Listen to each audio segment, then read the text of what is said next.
So, in terms of items that are on our minds, or at least mine, we had this month the meeting with the Demolition Committee where a decision came through. We've also, at a special meeting, hired a new treasurer in replacement of Pierre Charon, and the ongoing search for permanent DG is taking place. We've had also the response with regards to a public tender launch for the Pine Lake project. And also, I'm in the process of, well, I'm sitting at several commission levels at the CMM with regards to the PMAD revision process, which is going through very quickly. So in greater detail, on January 19th, there was a special council meeting that was held at Halcrow, where two resolutions were passed. One was hiring the replacement treasurer on a contract for a 6-month period, and also releasing the subsidy to the St. Patrick's Parade ahead of this regular meeting. The meeting minutes will be adopted this evening and available on the town's website within a few days. You will notice that there was a councillor who had asked to have his position recorded, and if you would like to know this evening what the position is, please ask at the question period. I know that Steve Farrell was present and asked several very interesting questions, and thank you for attending. With regards to last month, we wished farewell with a warm thank you to our treasurer of, I believe it was 4 years, Pierre Charon, 4 ou 5 ans? 4 ans? 4 ans au moins, peut-être même 5, 3 ans. Une éternité. And welcome to our new treasurer, Mario Miller. So Mario Miller he has worked for the town of Hudson, but for short contracts, helping the team, the treasurer team, in closing the year, but preparing for the verificators every year. So he already knows the team, he knows the town, and he actually was recommended to us by Pierre. And they've had a chance to work together for the last week of Pierre's time here, which was one of the reasons why we wanted to pass his hiring in a special meeting, was to make sure that there would be an overlap in person rather than having the projects handed over notes on a piece of paper or through simply the Director General. In terms of job postings, you will notice that there is a new tab on the town's website. We've also received some interesting candidacies, I've heard, for urban planning, which I believe we will be learning more about in days to come or weeks to come. Also, with regards to our interim Director General who's here this evening, Martin Houd, this is starting our 6th month together. I just handed him a list of 90 things. I'm working on keeping him for another 9 years or so. That was the whole goal. He's very patient and certainly very efficient, and it's a pleasure working with Martin. In December, his mandate was extended an extra 4 months, so to the end of April. And we also extended his 24 hours a week, or up to 5 hours, a week, to full-time, so 35 hours per week. With regards to the permanent DG search, through the selection process that we started with the headhunter last year, we have at this point one candidate who we will be, Martin and I and our HR coordinator will be meeting tomorrow afternoon, so I look forward to this chance to get to know the person and to see if there is a match.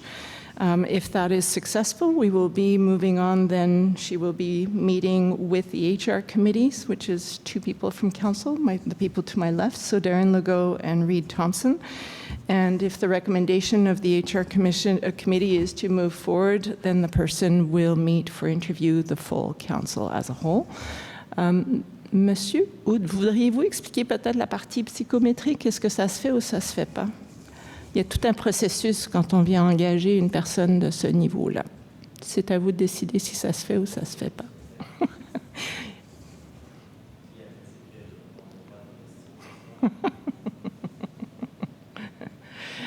We're tweaking the volume now, I believe.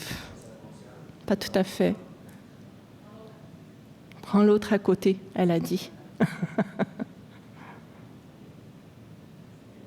Non.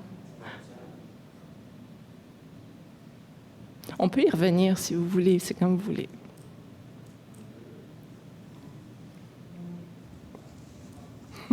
Je suis désolée. On est revenu? Ah oui, ça marche. Bon, merci beaucoup, Madame la mairesse.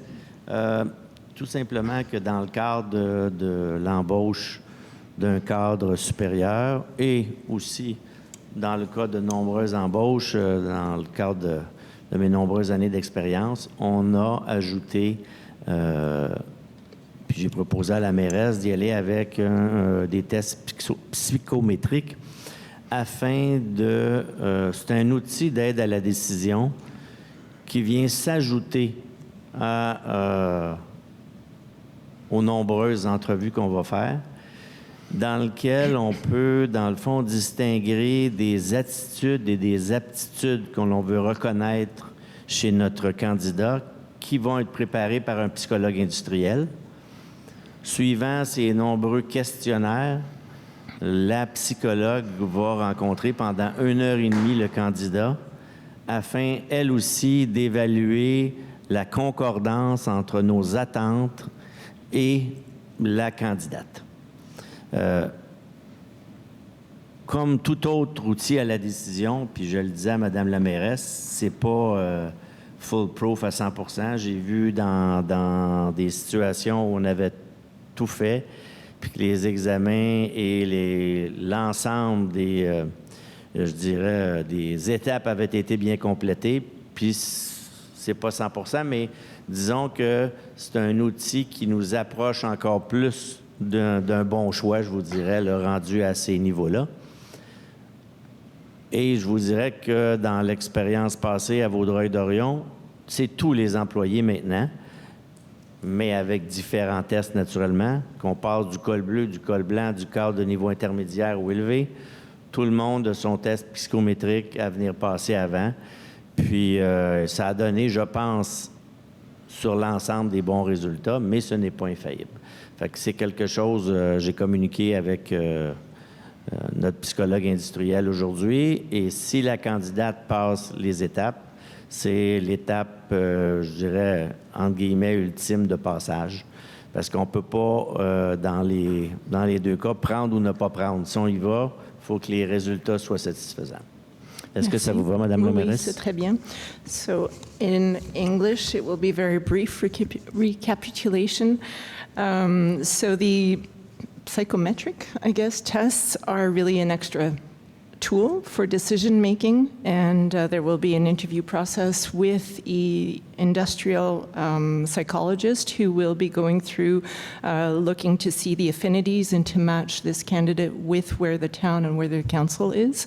It's not foolproof, but it is certainly a great tool by which to work with, and also I think to guide the next steps, whether this is the person that we end up working with, but for us to tailor how we frame this person's transition into the organization. So I'm very pleased to have this tool. It's certainly a learning curve, a learning opportunity for me as well. So merci beaucoup, Martin, d'avoir amené ce niveau d'expertise et d'amélioration dans nos processus.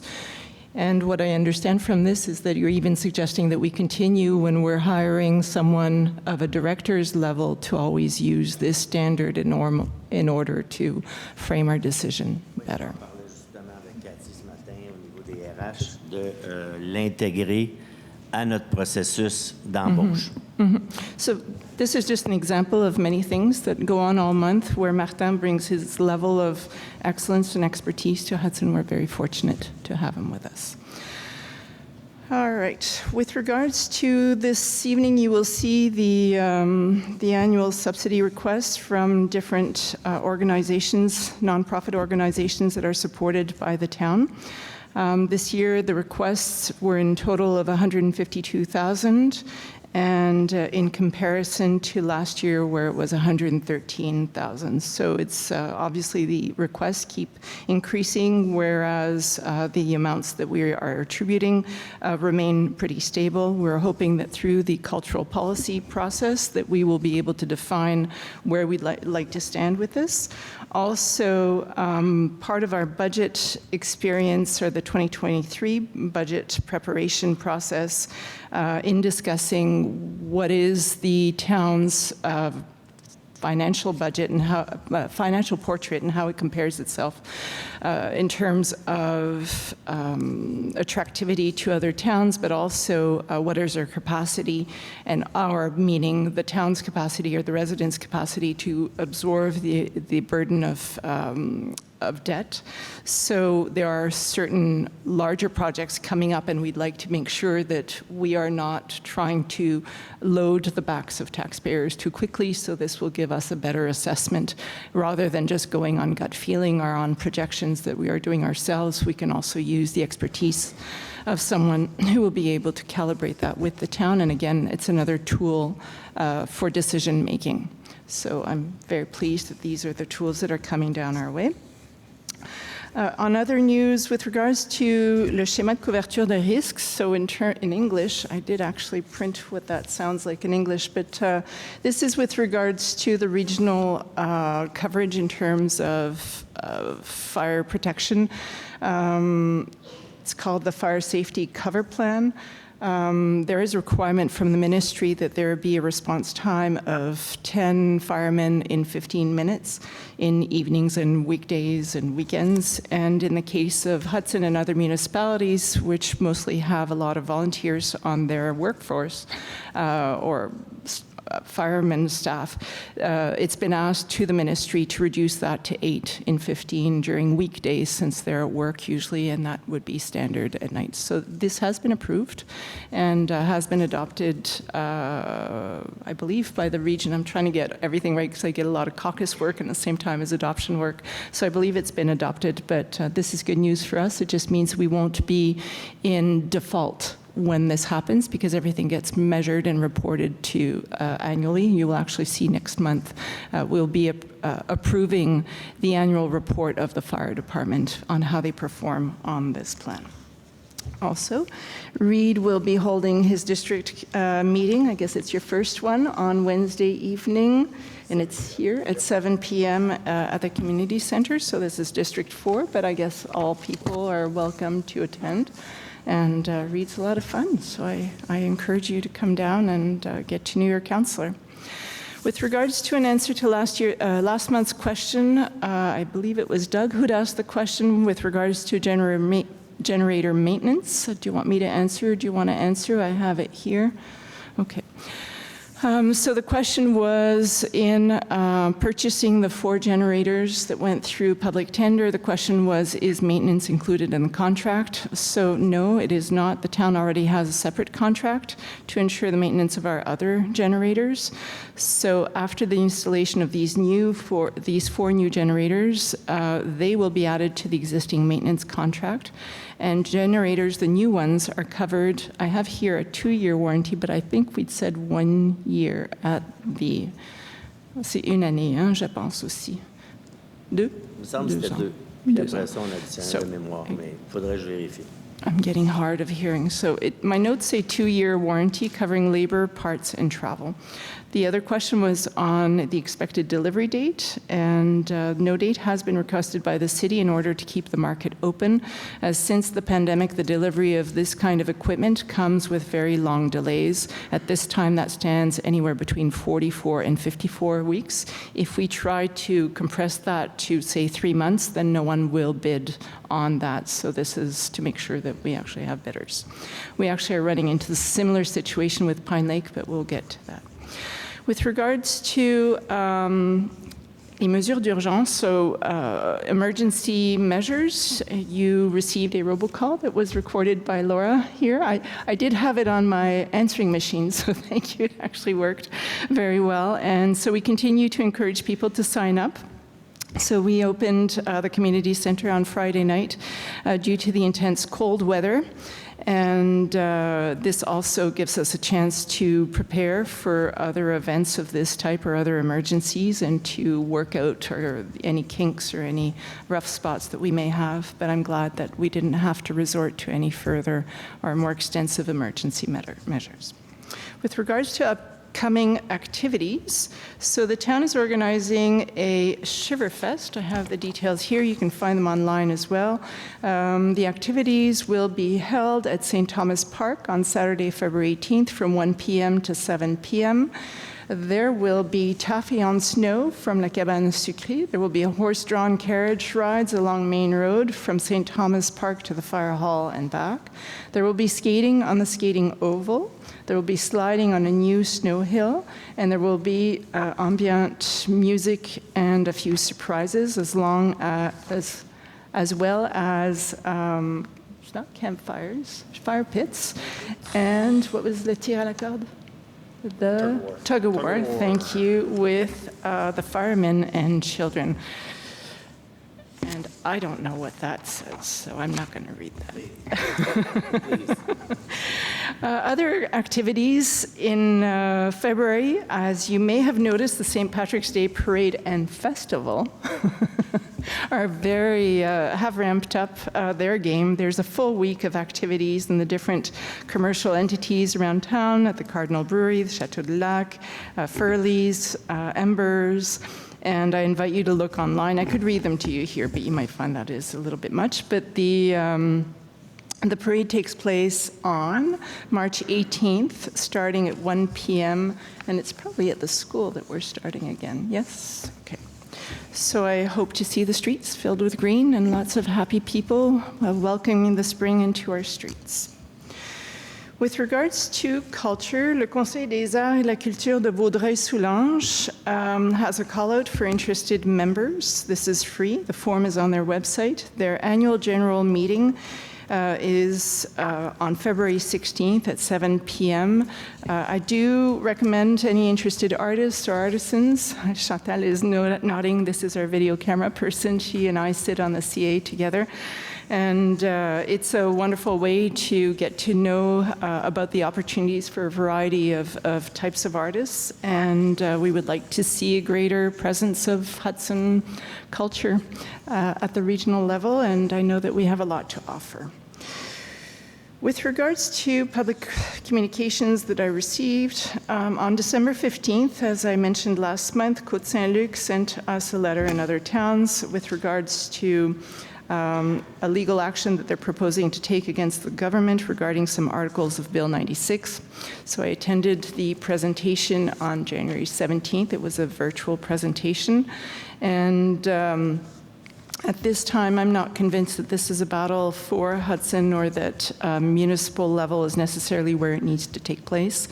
I do feel that this is something that if we want to move the needle back, we need to get the collaboration and support of our Francophone community in order to really make a difference. I don't think that a few Anglophones raising their hands and taking the government to court is necessarily the best approach forward. I think that we need to keep talking about it, developing our arguments and our defense, and basically, you know, speaking to the loss of productivity, perhaps, that may be incurred if children are only given the opportunity to develop their Francophone sides rather than the international language of business. So I'm still up for, you know, interested to hear people's positions. I've received a few letters on this as well, who support or who continue to shape how I feel about this. In terms of council, I think that we continue to have conversations on this. But again, in order to join this case, we could always join it at a later date. It's not necessarily a question of cost. It's more a question of intent and is this the best way to be approaching this question? With regards to, there's several things here. This is sort of my tracking list. With regards to culture, again, there's quite a bit going on here where the Hudson Arts and Culture Council and so their president, Chris Gobel, and I have been meeting on a monthly basis with Les Arts et la Ville, who are accompanying us through the preparation of the culture policy, which at this time, through the calendar that's been prepared by Les Arts et la Ville, is looking like an adoption at the beginning of 2024. So we will be launching a call for candidates for anyone in the community as well as members of the HANCC, to participate in a very specific committee, which is the one for developing this culture policy. And I'd like to invite people of all venues. So whether you're from the educational background, whether it's children's activities, whether it's artisans, crafts, history, heritage, archaeology, anything that you feel would have an impact culturally, please send me your intent. And in March, we will begin to meet. I know that I've already received at least 4, maybe even 5 letters of intent from the members of the HANCC. And this committee will last about a year and then be converted into a tracking committee, sort of like what was done with MATA. And the permanent committee would probably stick as the HANCC, maybe under a different name, as it has a council name and it really is more of a committee. So this is where we're at. There will be a series of workshops that Les Arts et la Ville is organizing, where 4 members selected through this process will be attending these 3 workshops and exploring on how to best develop culture for Hudson. Also, as a reminder, the town of Hudson has adopted a seniors policy with an action plan in 2021. There is a seniors committee that meets monthly, on which Benoit Blais sits, and also basically managed by Laura, who is here. Barbara Robinson also has been added or will soon be added to the committee. Simon Lagimodière, Donna Seaman, June Pedersen, Monique Bélec. These are all people who bring essentially very useful perspective, I suppose, to what is needed in the community and how to best fill the needs and expectations of the Seniors Committee. Also, I remind you that a special 55-plus drop-in center has been put in place through the suggestion of 2 very engaged ladies in our community. So these meet on Tuesday mornings and Thursday mornings, and Benoit is also very active in this, so it's in the youth center downstairs. With regards to Circulation Committee, you will find that this evening we will be adopting the policy and also putting in place the Circulation Committee, which will be composed of Reed Thompson and Benoit Blais, who've already attended a committee of this type in Vaudreuil-Dorion in November with Ian Delgarno, who will be managing this committee. And also in preparation of this evening, they met at the end of last month to go through the policy and to be presented to council. With regards to meetings with the mayor, these continue to take place on the first Saturday following these council meetings. So this will be next Saturday from 10 to 12 at the Halcrow Center, Halcrow Cottage. And as in previous months, my interest continues to be on local heritage and the preparation of the town's cultural policy. I'm also interested in receiving comments with regards to how the town may integrate notions and actions on truth and reconciliation. Meetings with district councillors, I made a point of this. I'd also been asked to report back on the work at the MRC level. It gets complicated. So at the CMM level, they've put in place une commission spéciale, so it's a special commission that meets monthly in order to run through the proposed changes or updates that will be to the PMAD.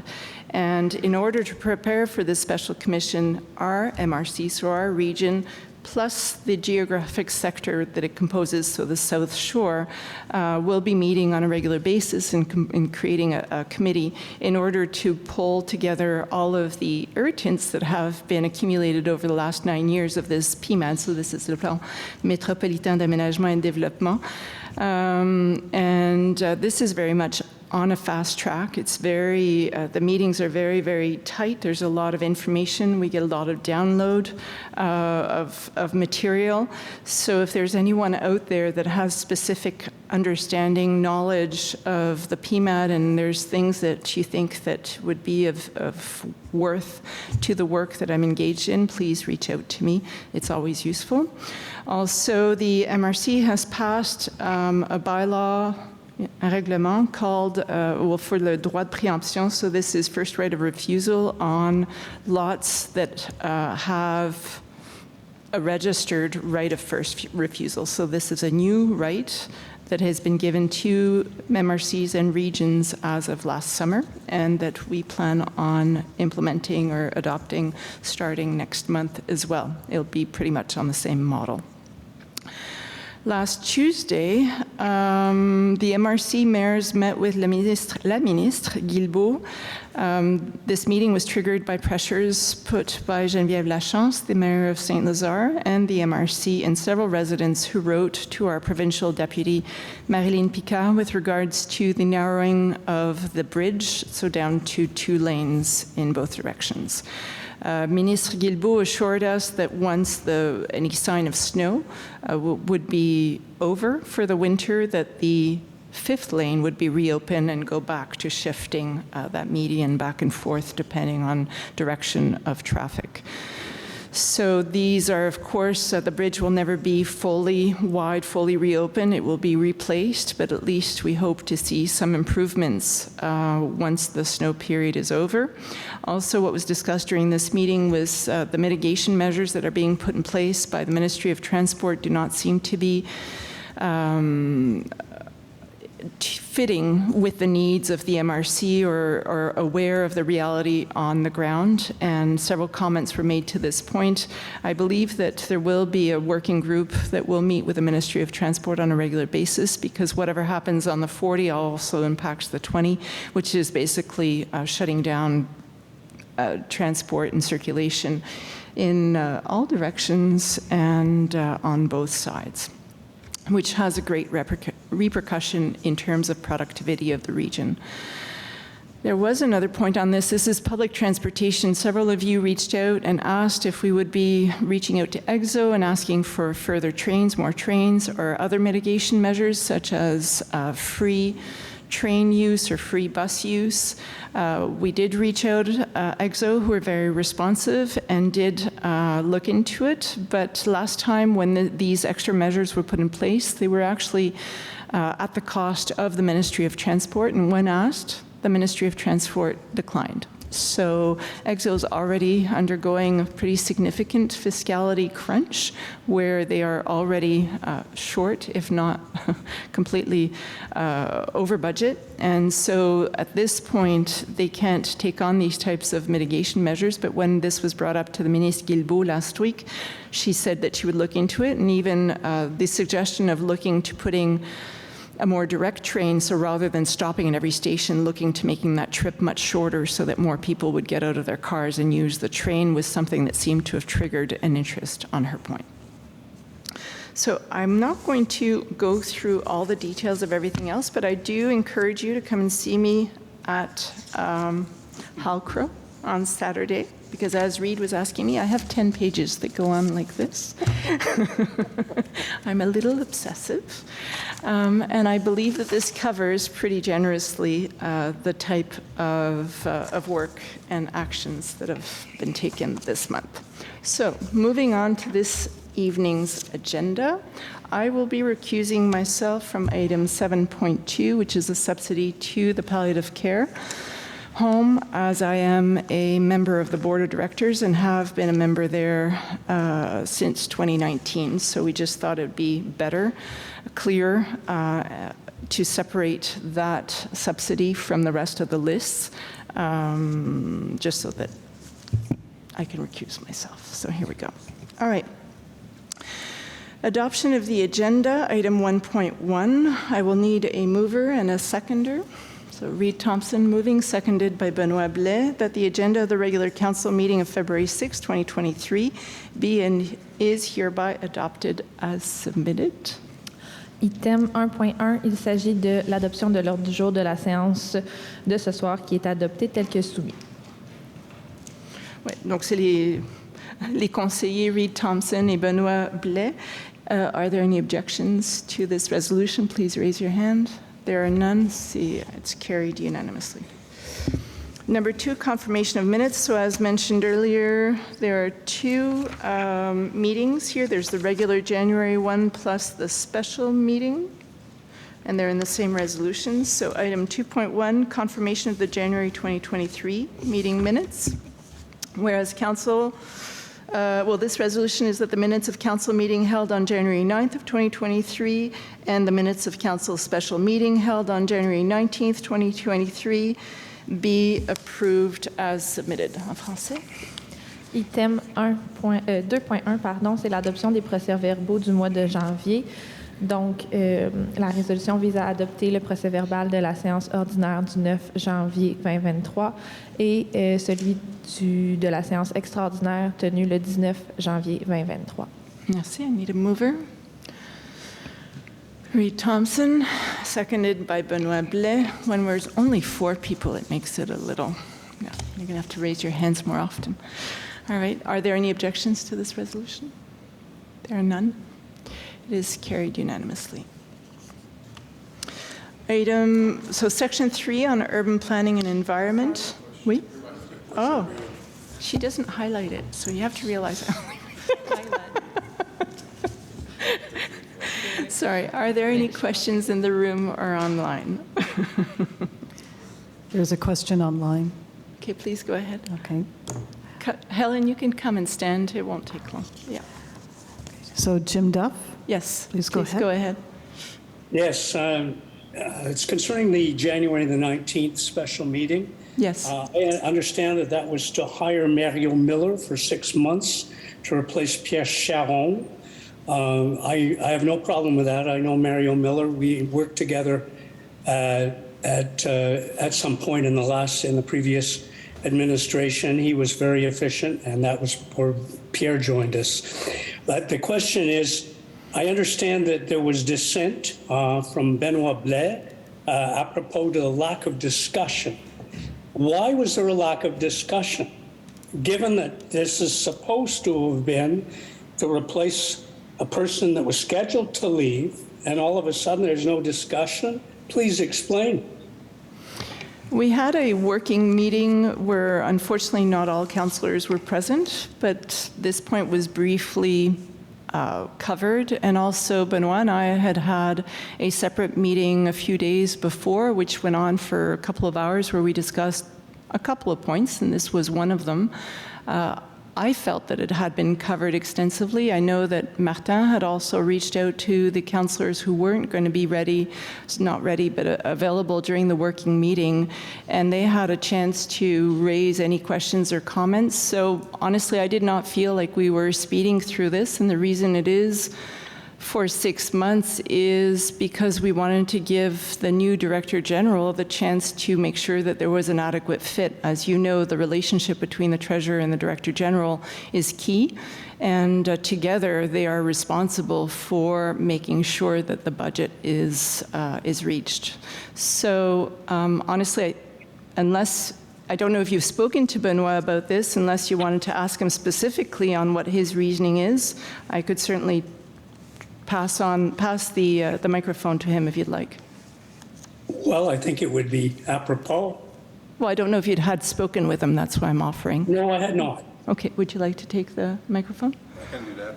In my mind is just the idea that the treasurer is a significant post in the town, and we should have discussed the full council about the idea that what the criteria and what that person should be. And it was not done. Why was it not done? I don't know. I felt that it was done, and I'm not sure what extra criteria we'd want to see in a treasurer. So I think there's just a lack of communication within council, and that's something that I continue to work on, Jim. But it begs the question, was Pierre Charon's departure premeditated and discussed and expected?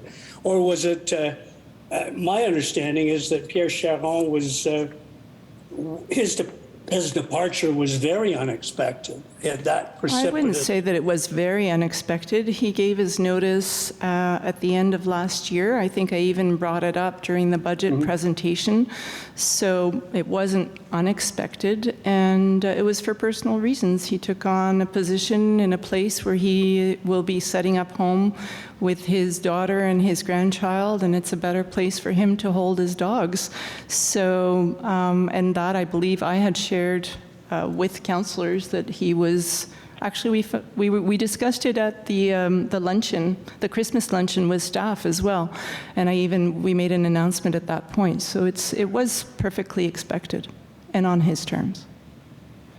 Okay, thanks. You're welcome. Helen?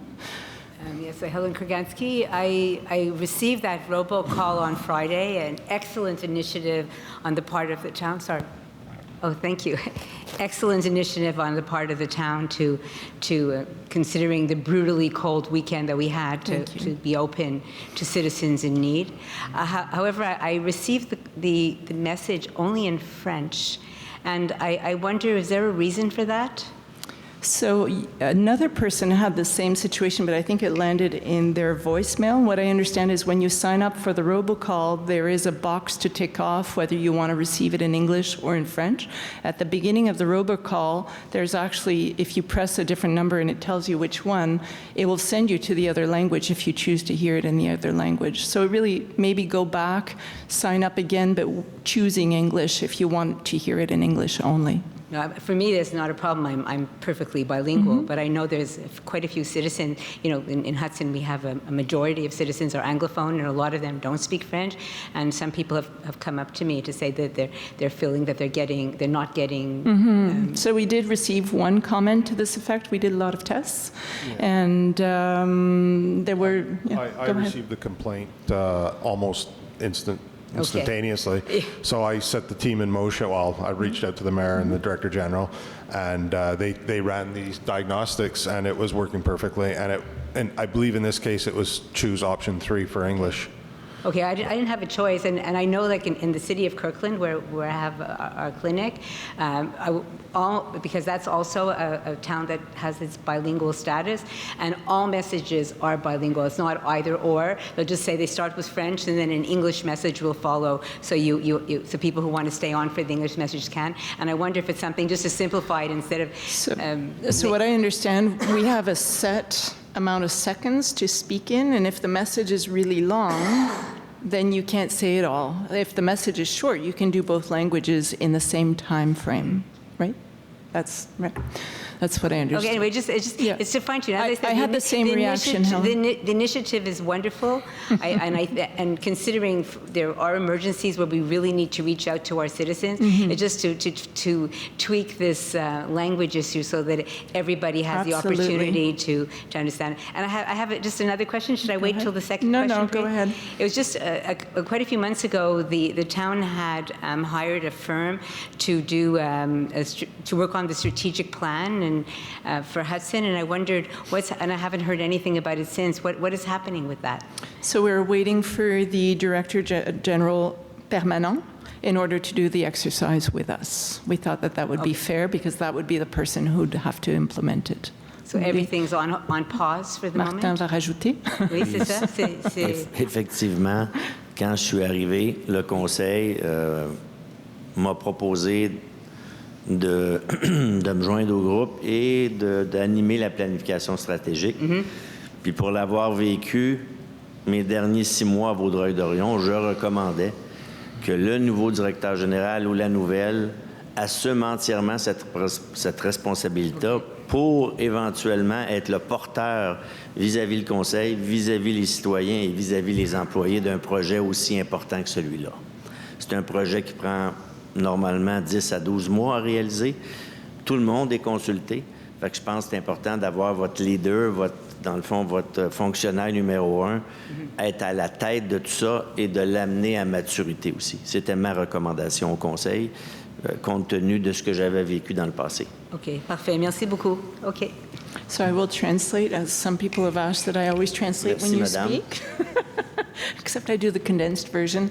So it was Martin's recommendation when he arrived, and we had already started thinking hard on which firm and what type of public strategic plan exercise we were looking for, and his recommendation is that we wait for the permanent DG in order for that person to really be the leader of the project and to be the one to implement it. So we're following Martin's recommendation, happily so. Yes, We have online? Louise Craig online. So please go ahead, Louise. We're going back and forth and out. Okay. Louise Craig?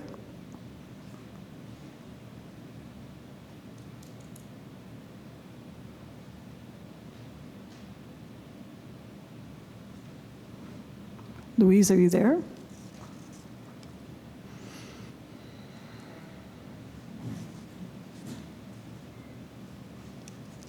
Do you want to have Adrian go, and I'll see Okay, if Louise is I'll there. take Adrian's question. Go ahead, Adrian. Are you feeling better, Adrian? Yes, thank you very much. Études psychométriques, très intéressant. Une chance qu'ils n'avaient pas ça quand j'étais embauché à l'université parce que je pense que j'aurais pas une job. Là. Je me suis posé la en tout même cas, question c'est- pour moi-même. Hein? Ouais.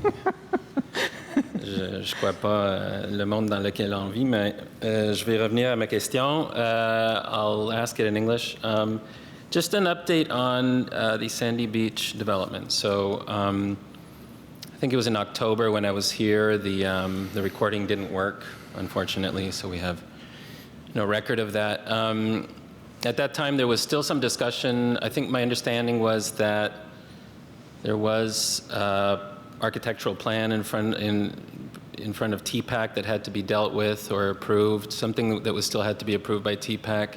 No. Nothing needs to be approved still. Well, there's one last thing. I think it's materials, and they'd found it too homogeneous, I think, last time, so it does have to come back for that. But the reason you haven't heard about it is because the Ministry of Environment, or actually the government, is bringing the court case to appeal, you know, with regards to the certificate of authorization having been removed.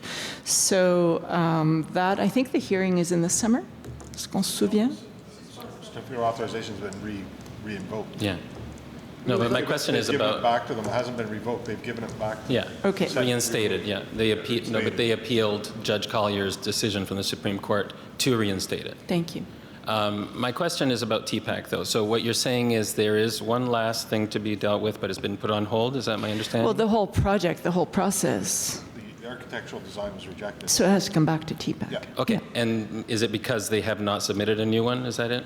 So, Not as okay, far so as I that's know. good. So my follow-up then is regarding the appeal, the ministry's appeal on the Superior Court decision to reinstate the certificate of authorization. That certificate of authorization spoke to primarily the issue of wetlands and filling in 1.58 hectares of wetlands. My understanding is obviously this is going to take time. We'll have to wait to see what the judge decides, if they even hear the appeal. But I guess my question is regarding the cutting of trees, which is actually not discussed in that specific authorization or the decision of the Superior Court.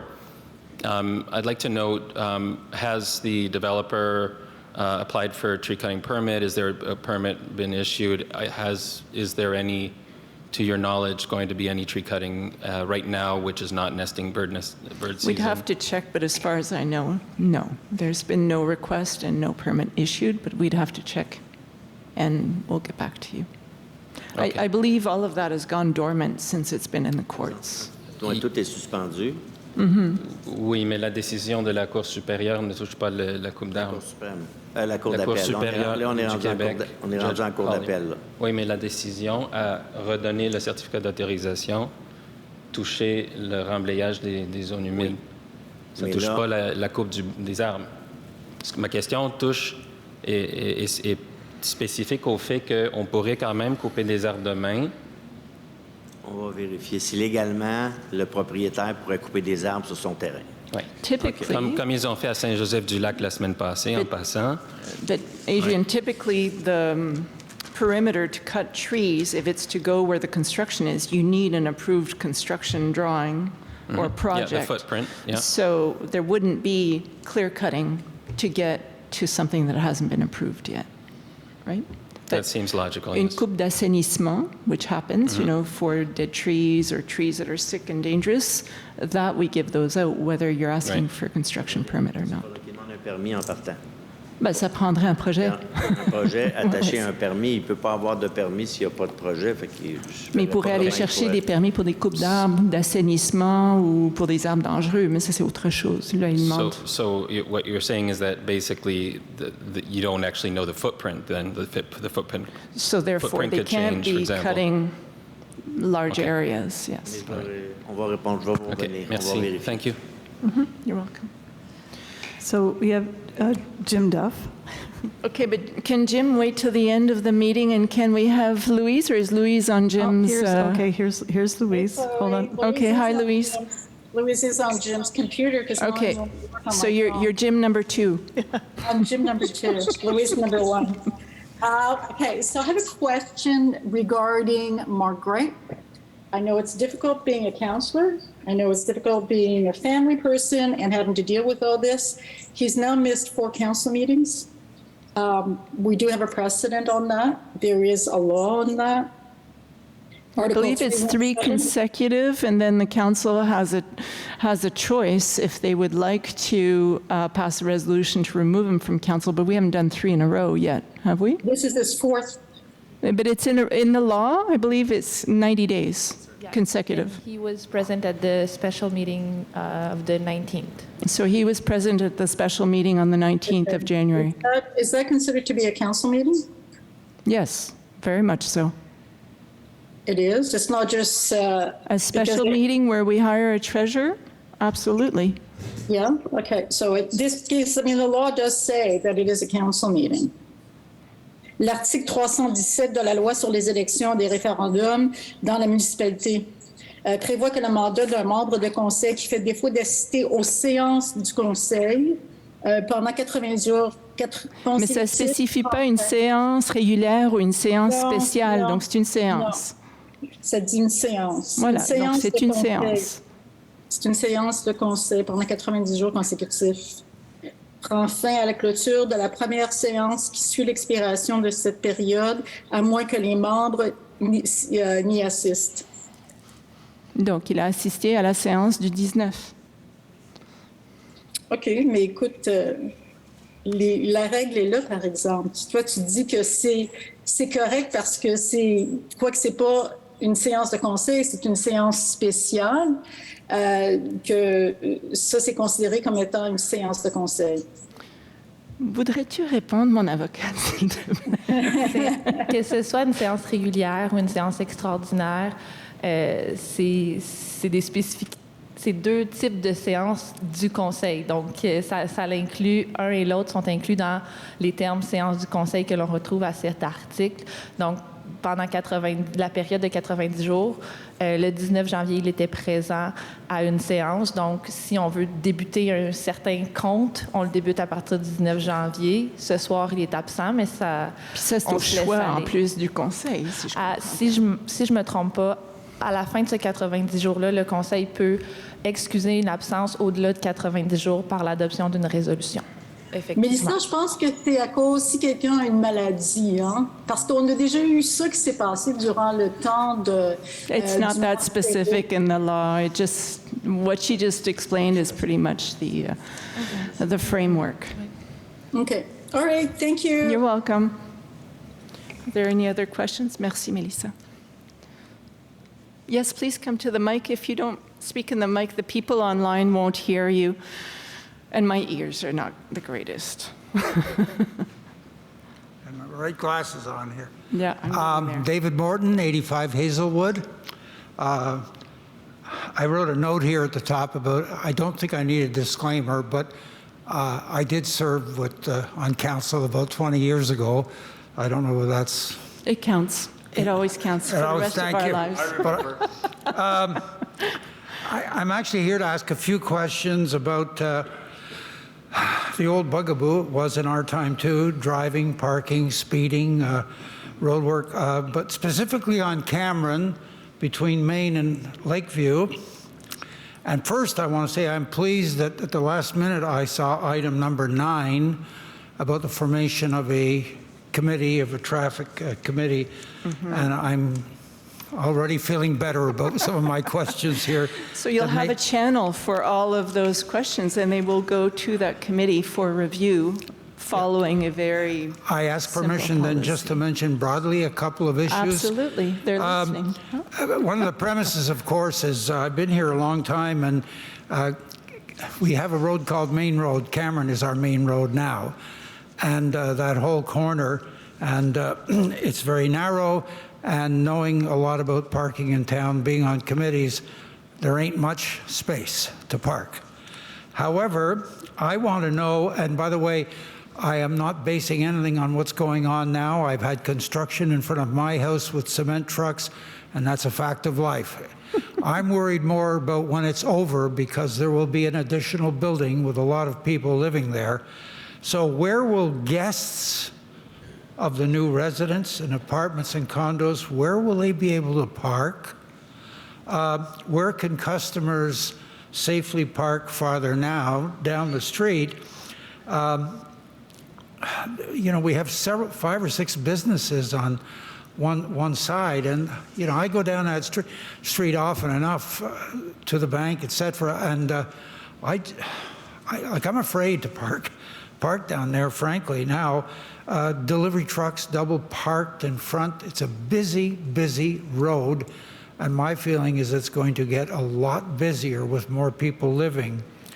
That's really number one, is just the general notion of space and where we're going to go with it, because there's not much there. The next thing is more a pet peeve of mine.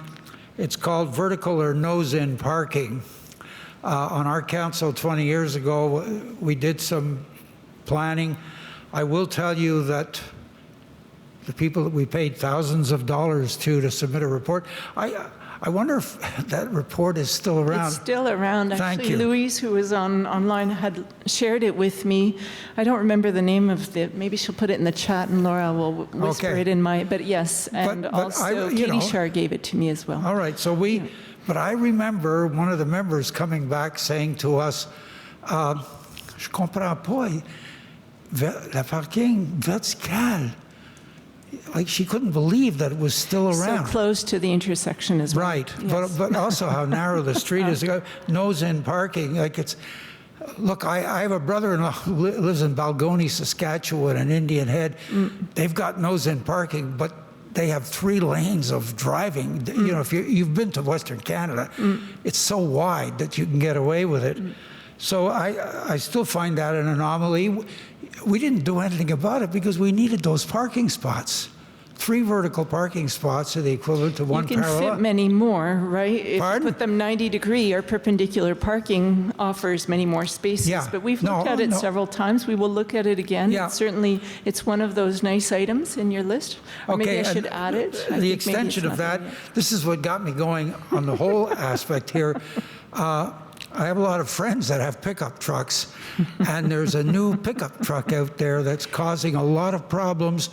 Believe it or not, in Estevan, Saskatchewan even. They're having to put rules in because those extended pickup So trucks long. are, all you need is 1 or 2 coming down, and people are passing bylaws now or trying to get around it, even in Western Canada. So I'm just saying that I'm glad there's a committee. I'm glad I had a chance to speak tonight. And if I can be of any help there, I'd be glad to serve. Solutions are going to be needed. Okay. we know Thank you that. very much. Thank you. Appreciate it, and thanks for serving so many years ago. Are there other questions online? No. I forget the name of that report, but it will come to me. I see it. It has color. It's pretty. Do you remember the report? Did you ever see it? You didn't see it. Well received. Huh? It wasn't well received, if I recall. Oh, no? Okay. All right. Part 3, urban planning and environment. Item 3.1, awarding of contract AO 2023-04-U service contract for permit and inspection. Whereas the shortage of manpower in the field of urban planning and the lack of personnel within the urban planning division, whereas a call for tenders by invitation was issued in January, whereas only one bid was received, and the following company, Gestion électronique de services techniques et d'inspection municipale, Inc., for the amount of $48,300. This resolution is to award the contract to the firm I just mentioned for the amount that I just mentioned, so $48,300 before taxes, and to appoint any existing or future employee of the company of Gestion électronique de services techniques et d'inspection municipale, Inc., for the application of the municipal bylaw. En français. 3.1, octroi de contrat pour un contrat de service pour permis et inspection.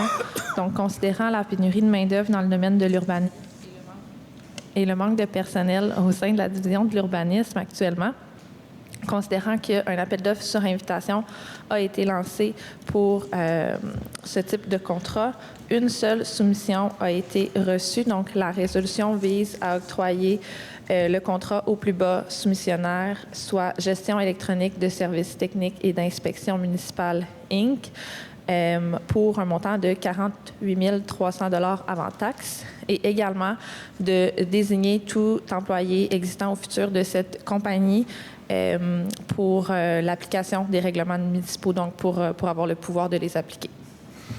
Merci. I will need a mover and a proposer. Benoit Blais moves, seconded by Darren Legault. Are there any objections to this resolution? Doug Smith objects. Did you want to speak to your objection? Single bid.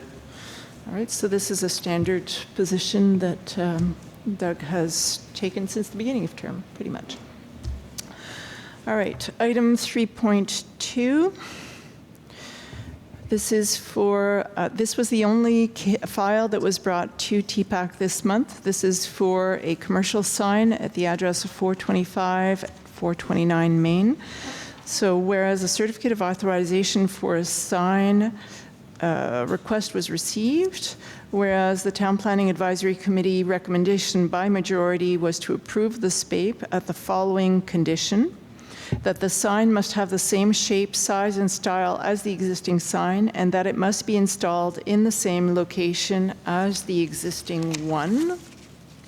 This resolution is to approve the SPAPE request with the condition mentioned above.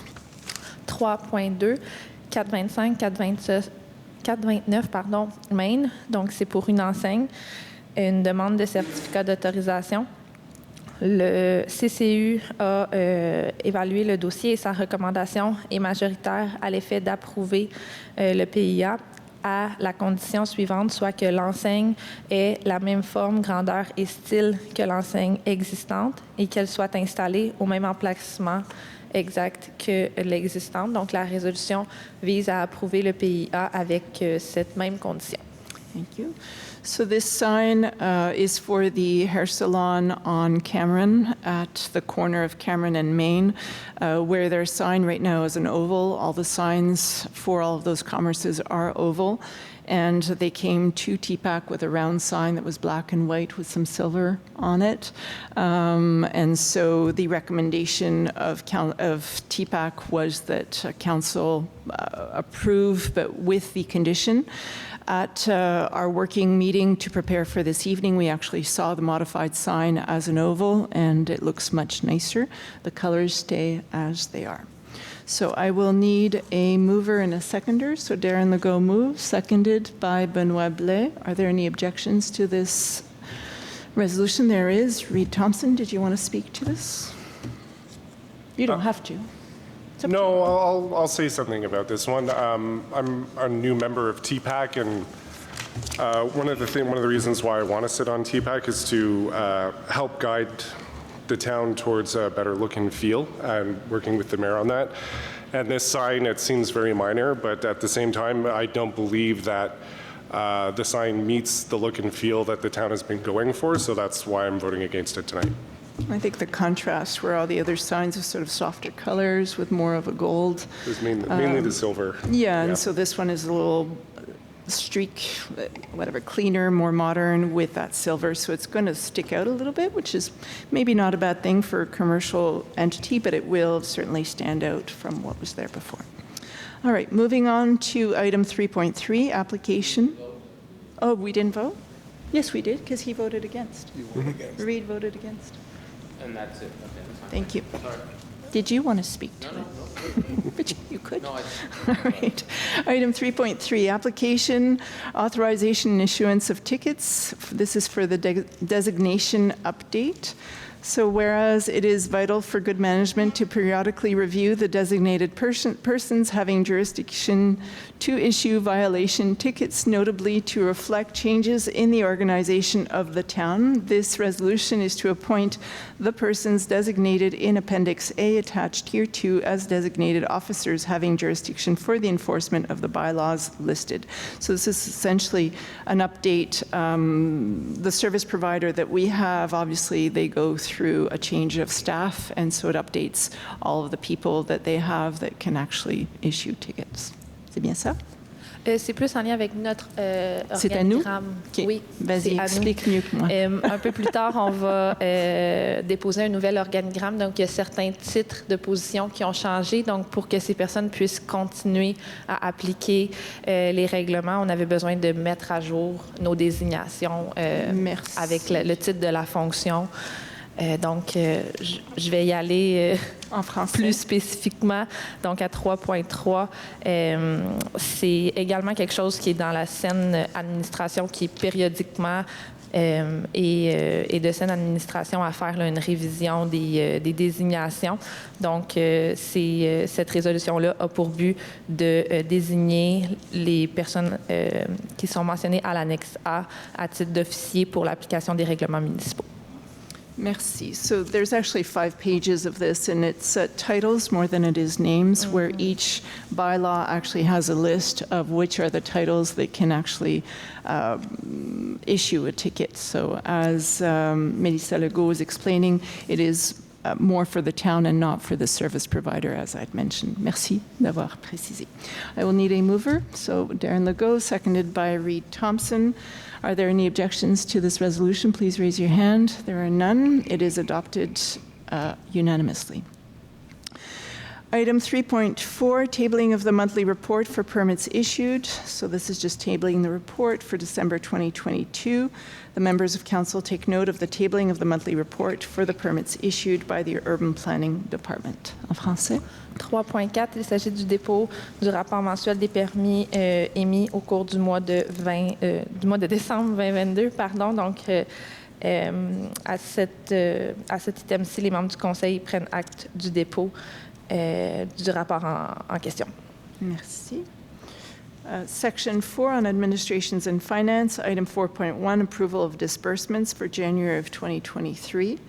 This resolution is to approve the following disbursements as of January 27th of 2023 as presented for a subtotal of $1,987,093.74 with a total of accounts paid of $2,262,990.16.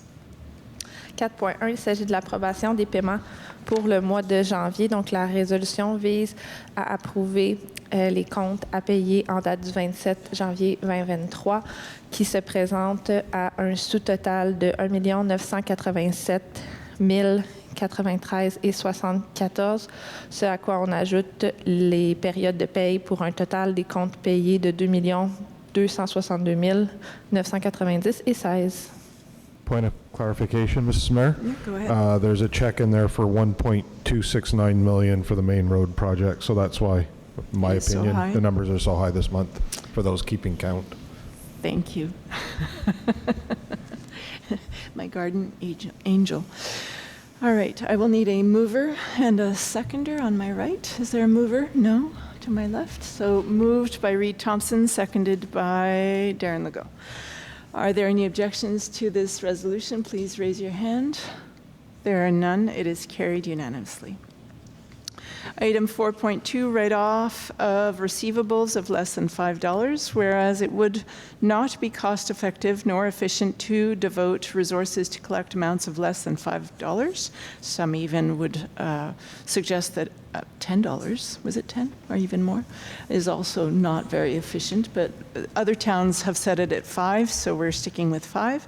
This resolution is to approve the write-off of accounts receivable totaling $1,290.69 as per the receivables write-off journal dated November 24th of 2022. 4.4, il s'agit de la radiation des recevables de moins de 5 $. Donc, considérant qu'il ne serait pas économique ni efficace de consacrer des ressources pour collecter des montants de moins de 5 $, la résolution vise à approuver la radiation des recevables totalisant 1290,69 tel que produit par le Journal des radiations des effets à recevoir daté du 24 novembre 2022. Merci. Do I have a mover? Benoit Blais, seconded by Darren Legault. Are there any objections to this resolution? Please raise your hand. There are none. It is carried unanimously. Item 4.3, cancellation of residual balances for loan bylaws. Summary here is these are loan bylaws approved by the ministry for funds that the town does not need to borrow the full amount approved once the work has been completed. This resolution is to approve the amendments as set out in the schedule so that the ministry records are adjusted, since the borrowing power of the bylaws identified in Appendix B will not be used in their entirety. So these are essentially adjustments where after the work has been completed, there is a remainder balance that we do not need to go out and get a loan for.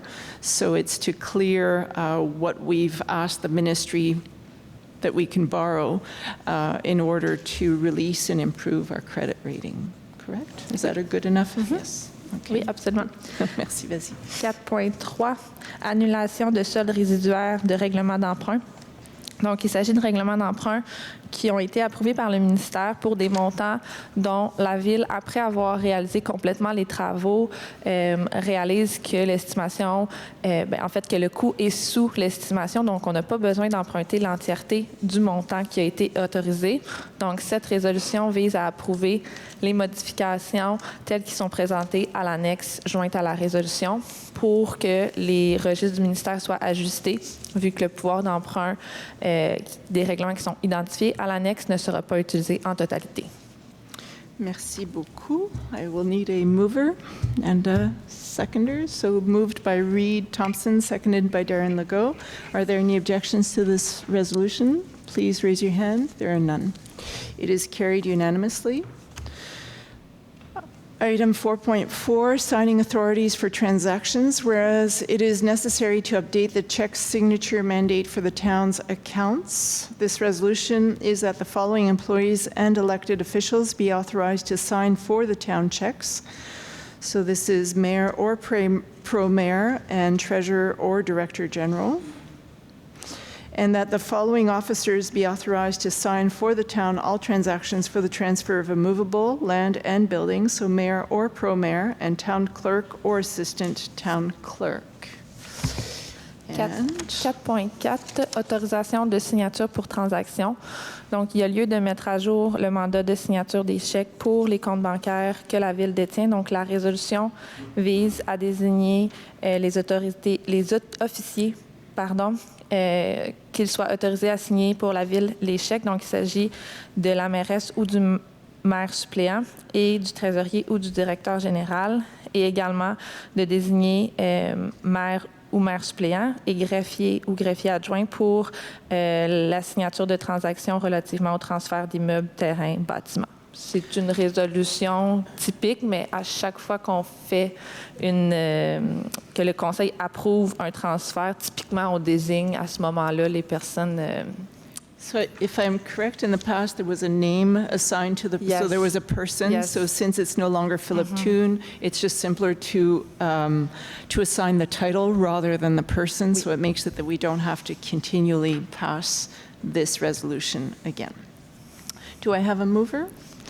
Reed Thompson, seconder. Benoit Blais, are there any objections to this resolution? Please raise your hand. There are none. It is carried unanimously. I'm going to make sure you will raise your finger next That's what we were time. discussing. Here, it's coming up. Item 4.5. Clic Secure authorizations, whereas it is necessary for financial activities purposes with Revenue Quebec and government departments to use the Clic Secure protected services. This resolution is that Mr. Mario Miller, Treasurer, and Mrs. Kathy Laviolette, Human Resources Coordinator, be and are hereby appointed as authorized representatives and are authorized to, among other things, consult the applicant's file and to act in the name of and on behalf of the town of Hudson. 4.5, autorisation Clic Secure. Donc, il est nécessaire dans le cadre des activités financières avec Revenu Québec et les ministères que la Ville puisse utiliser le service de sécurité Clic Secure. Donc, la résolution vise à désigner que Mario Miller, trésorier, et Cathy Laviolette, coordonnatrice des ressources humaines, soient nommés comme représentants et soient autorisés notamment à consulter le dossier de l'entreprise et agir au nom et pour le compte de la Ville sur tous les accès de Clic Secure. Merci. Do I have a mover? Doug Smith and a seconder, Darren Legault. Are there any objections to this resolution? Please raise your hands. There are none. It is carried unanimously. Moving on to Section 5 for the Town Clerk, Item 5.1, Amendment to Resolution R 2022-04-109, whereas this resolution that I just listed, by which the town awarded grants to nonprofit organizations for the year 2022, considering that the resolution provided for the withholding of 50% of the amount until the organization obtains the status of a corporation using solicitation. This resolution is to amend the resolution stated above, to remove the last paragraph, and to release the balance of the town's 2022 contribution to the Hudson Creative Hub. Merci. 5.1, amendement à la résolution R 2022-04-109. Donc, cette résolution, c'était par cette résolution, en fait, que la Ville attribuait des subventions à des organismes à but non lucratif pour l'année 2022. La résolution prévoyait qu'un des organismes, donc le Centre créatif d'Hudson, se voyait retenir 50% du montant jusqu'à ce qu'il obtienne le statut de corporation ayant recours à la sollicitation. Toutefois, par la résolution de ce soir, le Conseil souhaite amender la résolution afin de retirer le dernier paragraphe qui visait cette retenue et donc de verser au Centre créatif Hudson la balance de la contribution 2022 que la Ville lui avait accordée. So to clarify, as there are two members here in the room who sit on the board of directors, right, of the Hudson Creative Hub, that requirement that was in the resolution, as it's not the town's job to go and ascertain with whether this nonprofit organization has passed that cap. That is really for the revenue agency to do so. The only way we could release the amount because it was in the resolution is to remove that part or to update the resolution in order to release it. So I believe that we have done the verifications, which is that it is a nonprofit organization, which is our minimum. And also to note that next year, this council has asked that we really follow, we'll update the policy for subsidies, so clarify exactly what is required, but also then really enforce that each item that is required in the policy be followed. So just prepare for the end of the year to make sure, and we'll probably be working with experts in the matter to make sure that it is tailored to what is accepted in other neighboring municipalities and standards. So that is why it took so long. It was a little bit of a we had to do it by the rules. Thank you. Section 6 on human resources. No? Oh, thank you, mover. So Reed Thompson is moving. And Doug? No? Oh. Seconded by Doug Smith. Are there any objections to this resolution? Please raise your hand. There are none. It's a good thing I'm well surrounded. All right, Section 6, Human Resources, Item 6.1, Probations, January 2023. Oui? Okay. Moi aussi, j'essaie de retourner en arrière, mais si tu m'aides pas, ça ne marchera pas. Whereas Resolution R 2022-06-169, by which the town hired employee 1011 to the position of Administrative Assistant to the Director General, Function 118, whereas the employee meets and surpasses the requirements of her position, and the probation has proven to be conclusive. This resolution is to confirm that the probationary period of employee 1011 will be completed as of December 27th, 2022, and to confirm her position as Administrative Assistant of the Director General, Function 118. She is a wonderful asset to this town. We're extremely fortunate to have her, and she certainly has helped us, certainly helped Martin and I, and sat in the seats of others who either were ill or whatever. She has a wonderful way of approaching also the public. She's very devoted to this town, and I think very professional. Qu'en pensez-vous, Martin? Je veux tout simplement souhaiter une grande bienvenue à Karen, qui effectivement travaille d'une façon... travaille en équipe, travaille avec tout le groupe, puis toujours un sourire aux lèvres. Fait que bienvenue à Hudson. C'est une personne très serviable who Oui.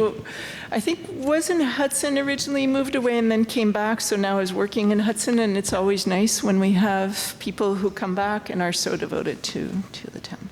Is that good? So I need a mover. En français. En français. 6.1, probation de janvier 2023. Donc,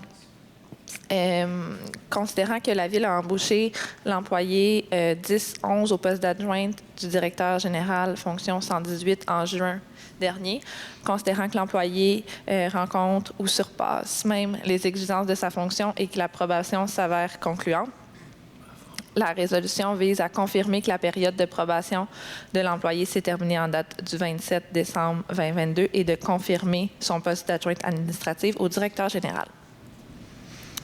Mover. Darren Legault, he keeps up his hand for any employee actions, and I think Public Works and Fire. There are many others that you keep your hands up. The good ones. Yes, you do. Seconded by Reed Thompson. Are there any objections to this resolution? Please raise your hand.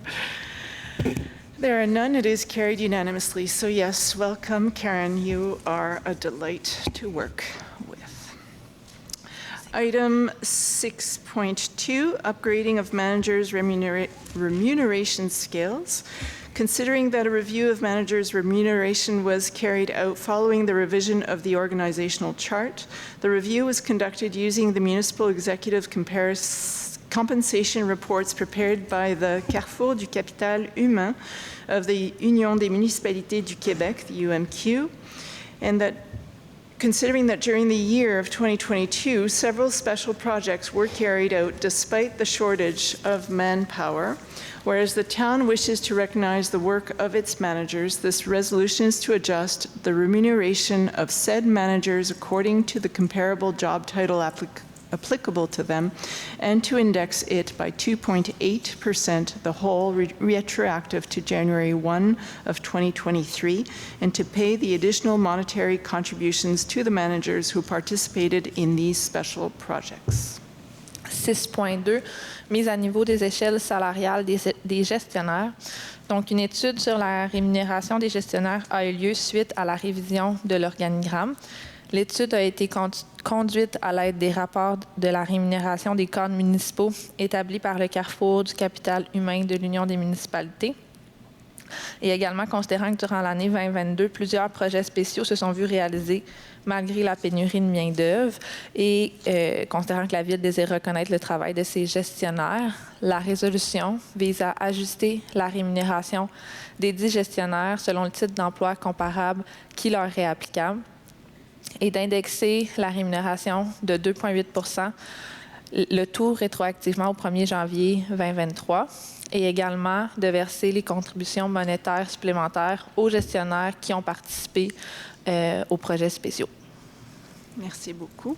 A quick point of clarification. I believe this salary adjustment also makes us competitive with other towns in the region and adjust the salary so that they're similar to people in other towns. To be more competitive and to be more attractive to others. And also this was, again, recommendation on Martin's meeting with the quality of our directors. He was very impressed by the quality of our employees and the loyalty that they have to this town. And when he started comparing the salaries that they have now with what he was seeing in the market and looking to keep the good staff that we have, he suggested that we roll this into our budget and that we take action early on this year, which we have done, and I thank you for bringing us to this level. So, is there a proposer for this? Reed Thompson, seconded. Benoit Blais. Are there any objections to this resolution? Please raise your hand. There are none. It is carried unanimously. Merci vraiment, Martin. This is one of the files that he really drove hard on. I think that's pretty much where we started with the budget presentations, you and I, in November. And fastidious. He's a very fastidious man, and it's very nice to see how he works. But Merci aussi au conseil. Oui, oui. Sûrement bien apprécié de toute l'équipe. Je pense qu'on est rendu là, et c'est une équipe, comme vous le dites, qui en vaut la peine. Donc, on veut continuer à les soutenir, puis on veut les garder. Item 6.3. Abolition. See, I'm a... Abolition. Abolition, good thing it was turned off. Abolition, creation of positions, and tabling of the organization chart. Whereas the town wishes to review its administrative structure to implement changes that will optimize overall performance in order to achieve its operational objectives. Considering that in order to achieve the operational objectives, 3 departments are being restructured, this resolution is to approve, adopt, and table the attached revised organizational chart, and that the Community Planning Department be split into 2 separate departments, namely the Urban Planning Department and the Culture and Recreation Department, and to appoint Monsieur Étienne Lavoie to the position of Director of the Urban Planning Department. En français. 6.3, abolition, création de postes et dépôt d'organigrammes. Donc, considérant que la Ville souhaite réviser sa structure administrative pour mettre en place des modifications qui visent à optimiser la performance globale pour atteindre les objectifs opérationnels fixés, considérant que pour atteindre ces objectifs, 3 services se voient restructurés. Donc, la résolution vise à approuver, adopter et déposer l'organigramme révisé, qui prévoit notamment que le service de la planification communautaire soit dorénavant scindé en 2 services distincts, donc le service de l'urbanisme et le service de la culture et des loisirs, et également de nommer M. Étienne Lavoie au poste de directeur du service de l'urbanisme. Merci beaucoup. I will need a mover. Darren Legault, seconder. Reed Thompson. Are there any objections to this resolution? Please raise your hand. There are none. It is carried unanimously. This is a big step forward for us to be able to implement the orientations that we've been working on for the last year and some of the campaign promises as well. There's an awful lot of work that is required in terms of the revisions with the urban planning bylaws, and we needed the full attention of our urban planning director. And recognizing that culture and recreation are certainly a greater and greater demand in our community. It was Martin's recommendation, and I absolutely am very pleased that he saw beyond where I was at, but he recommended that we hire a director of culture and recreation in order to really run that department and help us as well complete the culture policy that we're working on this year, and to be there to really implement it properly. So I'm very pleased with that. I know that it was with the long list of expectations, you finally said, we need to be brave, and this is what we need. One by one, we're getting there. One by one. He's a brave man. Merci, merci. Moving on to section 7, so culture and recreation. 7.1, grants to associations and organizations for 2023. Whereas Council has evaluated requests for financial support from municipal associations and organizations. This resolution is to adopt the following financial contributions. Do you want to read them? Sure. Go ahead. For Le Pont Bridging, an amount of $5,000. For Meals on Wheels, an amount of $1,000. For the Hudson Festival of Canadian Film, $4,000. Le Nichoir, $2,000. Greenwood Centre for Living History, $5,500. Hudson Village Theatre, $12,500. Hudson Chamber Music Series, $2,000. Hudson Auto Show, $1,500.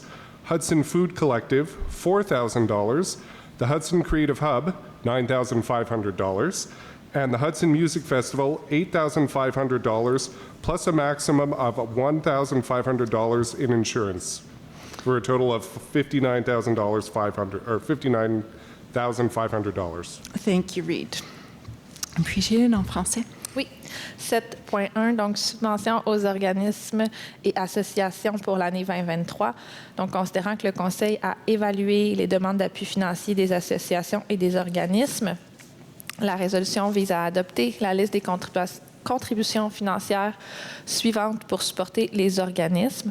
Donc, pour le pont Bridging, $5 000, pour la popote roulante, $1 000, pour le Hudson Festival of Canadian Film, $4 000, pour le Nichoir, $2 000, pour Greenwood Centre for Living History, $5 500, pour le Hudson Village Theatre, $12 500, pour série de musique de chambre, $2 000, exposition de voitures, $1 500, pour le collectif alimentaire de Hudson, $4 000, pour le centre créatif Hudson, $9 500, et pour le Hudson Music Festival, $8 500, plus un maximum de $1 500 pour des frais d'assurance, ce qui amène un total de subventions ce soir de $59 500. Merci, Melissa. Do I have a proposer? Reid Thompson, seconded by Doug Smith. Are there any objections to this resolution? Please raise your hand. There are none. I will be recusing myself, so it's adopted unanimously. I'm recusing myself from item 7.2. Councillor Legault, please go ahead. Item 7.2 on tonight's agenda. Please let the record show that the mayor has recused herself.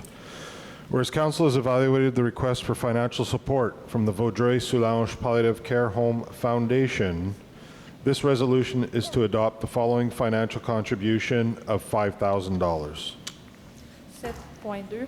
Subvention à la Fondation Maison de soins palliatifs de Vaudreuil-Soulanges 2023. Donc, considérant que le Conseil a évalué la demande d'appui financier de la Fondation Maison de soins palliatifs de Vaudreuil, la résolution vise à adopter la contribution financière au montant de $5 000 en faveur de la Fondation. Do we have a proposer? Reid Thompson. Do we have a seconder? Benoit Blais. Councillor Benoit Blais. Is there anybody opposed to this resolution? Please raise your hand. I see no hands. It passes unanimously. Please let the record show the mayor has returned to her position following 7.2. Thank you, Darren. Item 7.3, mandate to the Hudson Arts and Culture Council to initiate a survey. The Hudson Arts and Culture Council wishes to initiate a survey regarding the cultural offering in the territory of Hudson in order to better identify the cultural issues to be prioritized for the citizens of Hudson. This work will actually serve as the foundation to the cultural policy. They've been working on this for over a year and are ready to issue it, but we are mandating them to carry out all of the production work and the distribution. So this resolution is to mandate the Hudson Arts and Culture Council to conduct this survey and to approve a total budget of $4,000 and that this expense be financed from the unrestricted surplus. 7.3, mandat au Conseil des arts et de la culture d'Hudson pour le lancement d'un sondage. Donc, le Conseil des arts et de la culture souhaite lancer un sondage au sujet de l'offre culturelle sur le territoire de la ville afin de mieux cerner quels sont les enjeux culturels prioritaires aux yeux des citoyens d'Hudson. Donc, la résolution vise à mandater le Conseil des arts et de la culture pour lancer le dit sondage et d'approuver un budget totalisant $4 000, laquelle dépense sera financée par le surplus non affecté. Dans la partie en français, l'avant-dernier paragraphe, tu regarderas le montant, c'était corrigé. Ah oui. Do I have a mover Reed Thompson, seconded. Benoit Blais, are there any objections to this resolution? Please raise your hand. There are none. It is carried unanimously. Item 7.4, support for the Arts Hudson organization. This is a magazine that has been put together by Mr. Bert Markgraft for several years. He took a break during the pandemic and is back at it. Reed did a very nice search and recommendation for us. I think that was very helpful. And hopefully also in the coming year we'll be able to pair up in terms of what Bert does is he collects the calendar of events throughout the territory, and it would be nice to also be able to share that online as well. So whereas the Arts Hudson is a nonprofit organization that publishes a magazine 4 times a year, whereas the town wishes to lend its support by purchasing a full-page advertisement in their magazine, this resolution is to support the nonprofit organization Arts Hudson by purchasing a full-page advertisement in their magazine for the amount of $250. 7.4, appui à l'organisme Art Hudson.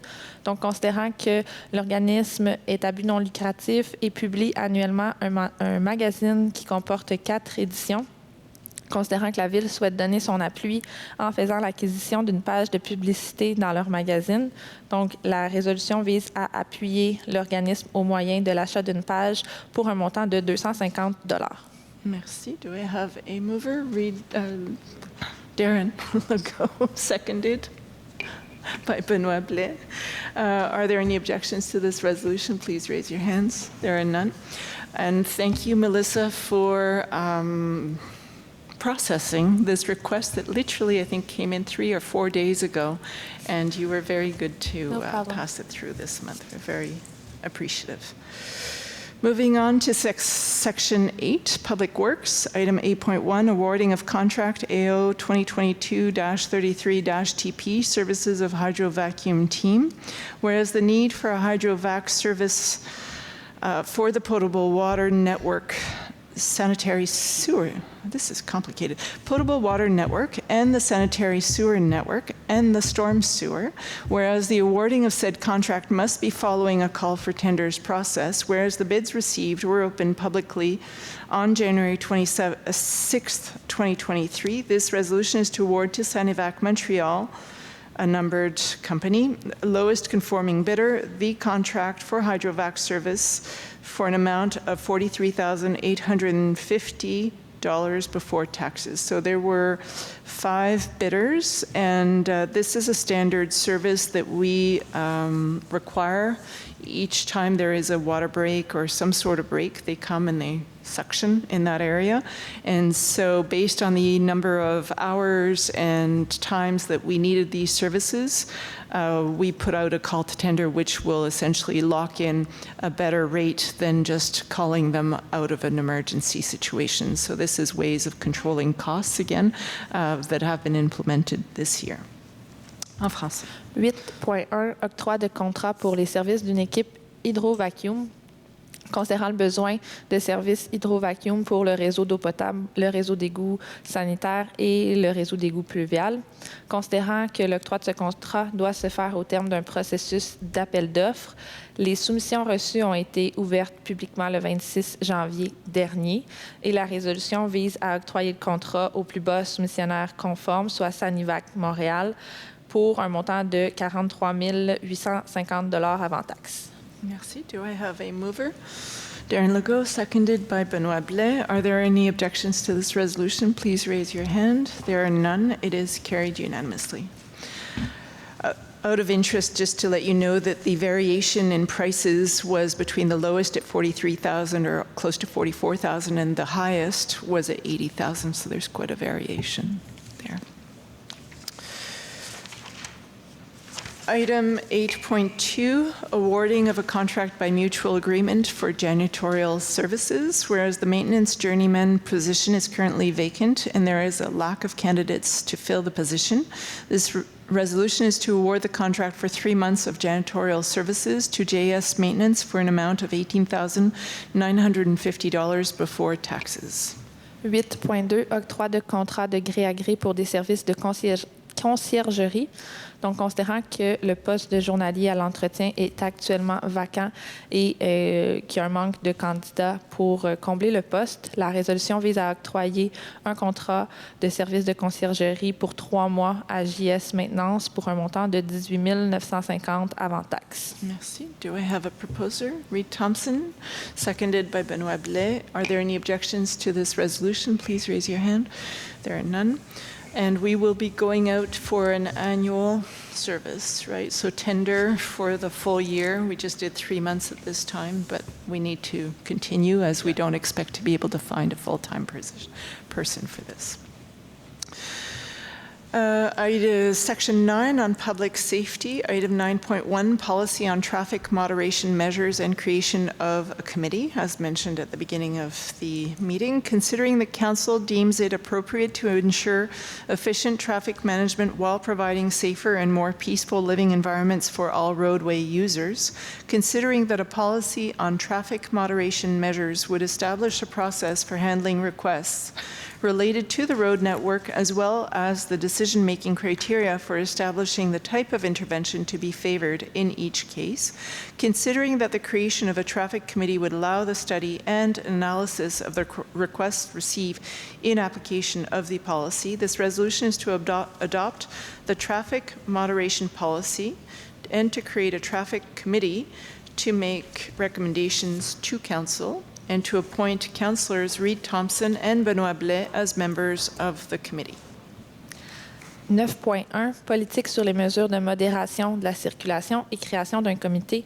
Donc, considérant que le conseil juge opportun d'assurer une gestion efficace de la circulation tout en aménageant des milieux de vie sécuritaires et paisibles aux usagers de la rue, considérant qu'une politique sur les mesures de modération de la circulation permettra d'établir un processus de traitement des requêtes liées au réseau routier, ainsi que les critères décisionnels pour établir le type d'intervention à privilégier selon le cas, et considérant que la création d'un comité sur la circulation permettra l'étude et l'analyse des demandes reçues en application de la politique, la résolution vise à adopter la politique sur les mesures de modération de la circulation, de créer le comité sur la circulation qui sera chargé de formuler des recommandations au conseil et de nommer Reed Thompson et Benoit Blais à titre de conseillers municipaux membres du comité.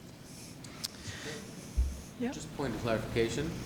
Is it a circulation committee or a traffic committee?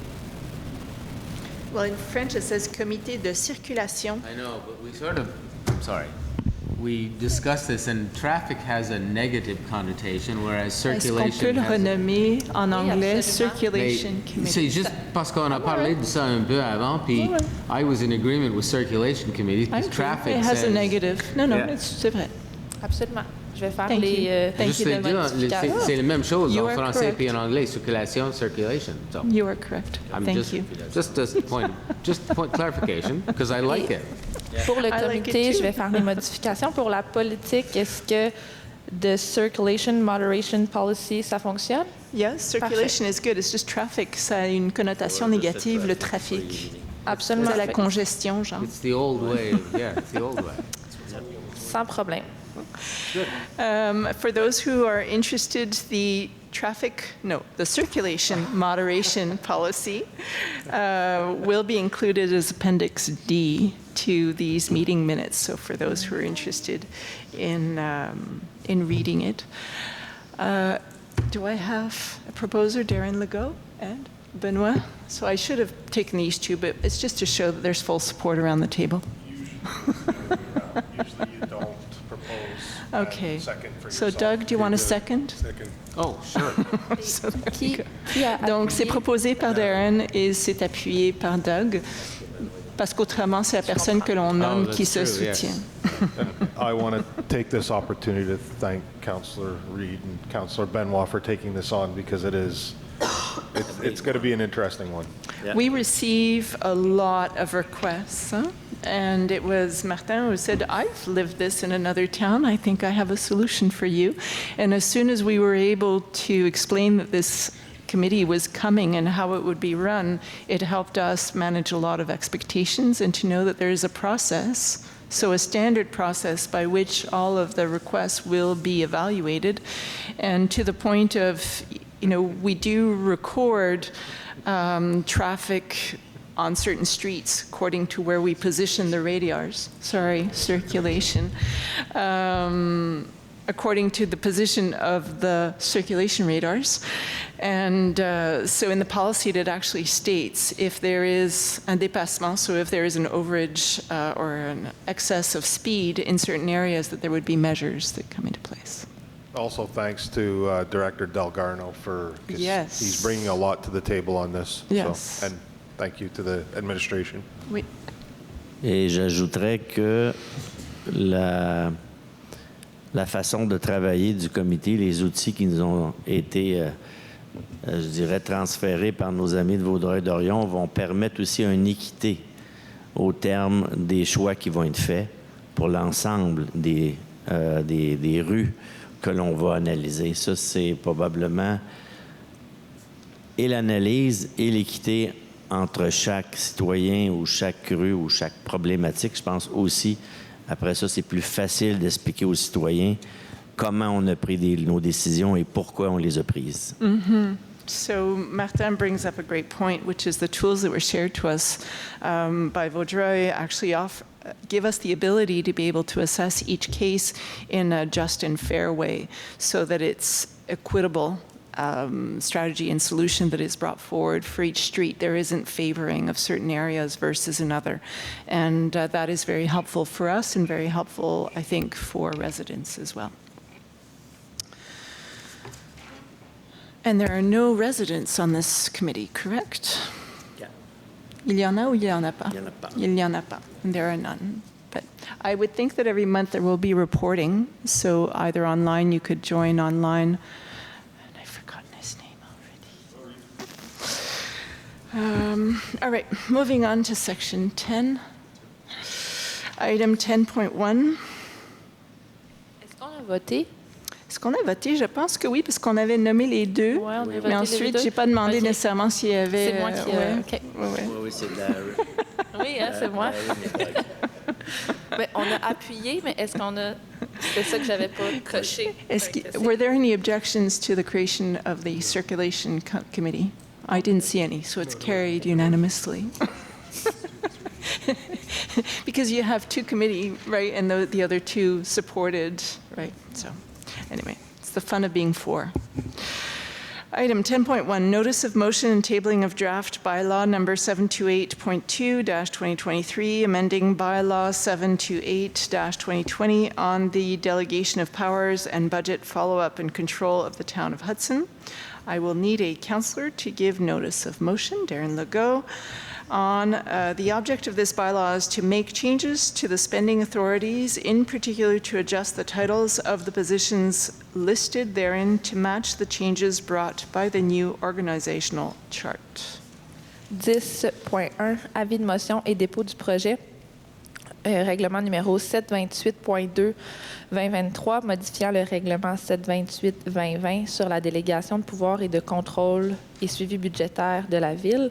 Donc, le conseiller Darren Legault a donné avis de motion pour le règlement en question, dont l'objet est d'apporter des modifications à la liste des pouvoirs de dépenses, notamment afin d'ajuster les titres de poste, puisqu'on est venu en changer quelques-uns par le dépôt du nouvel organigramme.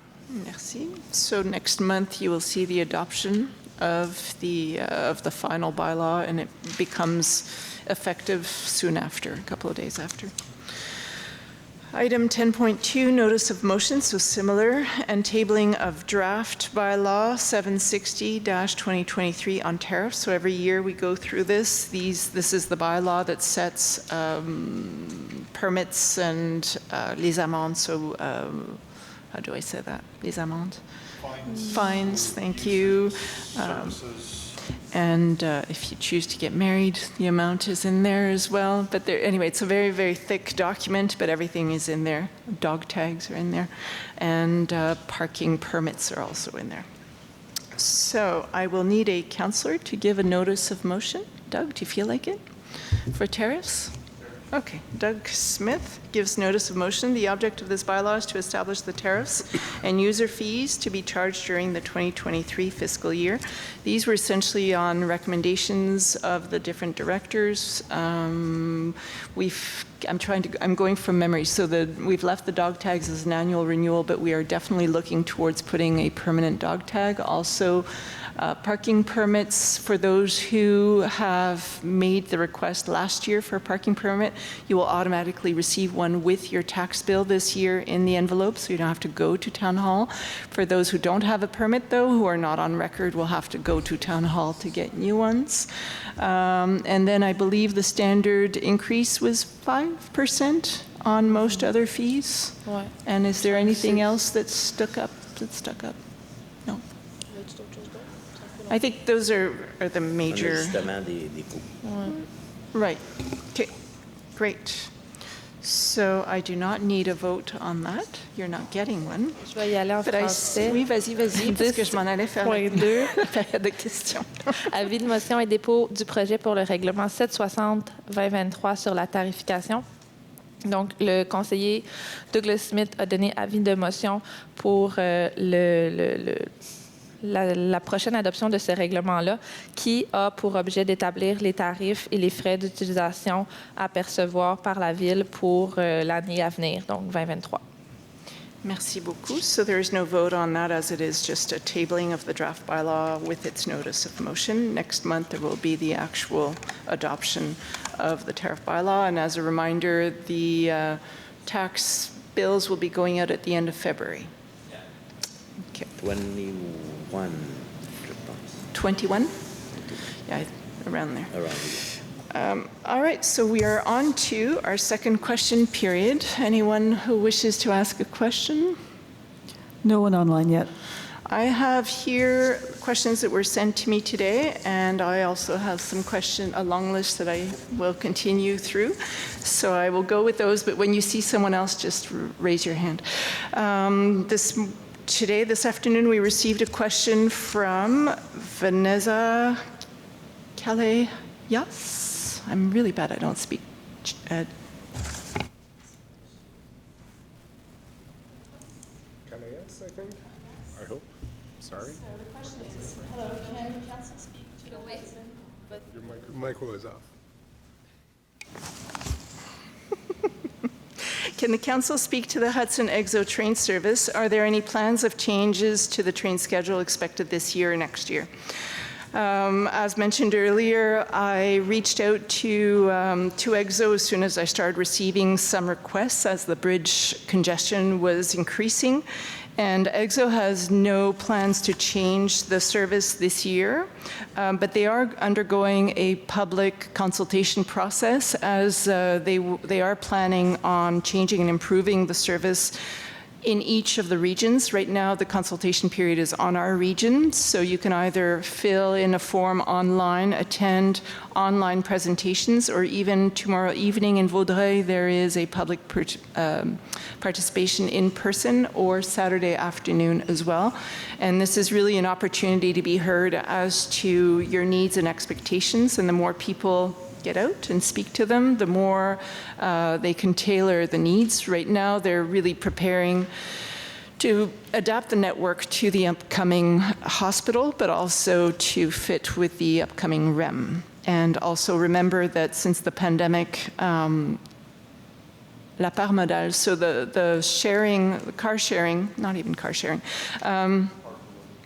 no, it's the quantity of people who are choosing to use public transportation other than car instead of the car has dropped again, right? So we were almost at a third, which was the target, and it was going very well, and now it's dropped. And as the financing of public transportation, a third of it comes from public transit users, that means that they're short in their budget. And they're looking, usually it's the towns that have to fill the difference, but the municipalities have asked the government to again reach in their pockets and help us balance that budget considering the high inflation. So all this to say that yes, cost is an issue. They might be ambitious, EXO might be ambitious in improving their services, but they also know that right now most towns are certainly tightening their grip and not necessarily ready to drastically improve, certainly on comfort. It's going to be on an as-needed basis, so to be followed. Was there another question? June Penny sent me 2 questions this morning. The first one is regarding the property at 182 Main. So this is on the, I'm going to say the hump between the ferry and Willowbrook, or the Willow. On the lakeside, there is a property where some tree cuttings have happened, and there's a substantial slope that is there. And for those who remember the floods of 2017 and 19, it's also an area that receives a certain amount of water, and the water will stay there for quite a while. So the concern is, first of all, how were we not made aware that there were permits being awarded for that property? So we are not informed of every permit that is issued. That would be, I forget how many we issue a month, but it's probably close to 70, 80, especially in the summer, it can be quite a few. We are aware of anything that comes to us for decision, so anything that goes through a SPAPE, and this property did go through SPAPE approval and council approval, but this happened last term, so it was not necessarily during our period. But for her to be aware, and I've already had this exchange with her and a neighbor close by, that all procedures in terms of assuring that the construction that will take place there is safe and to rules of the province, the region, and local have been followed.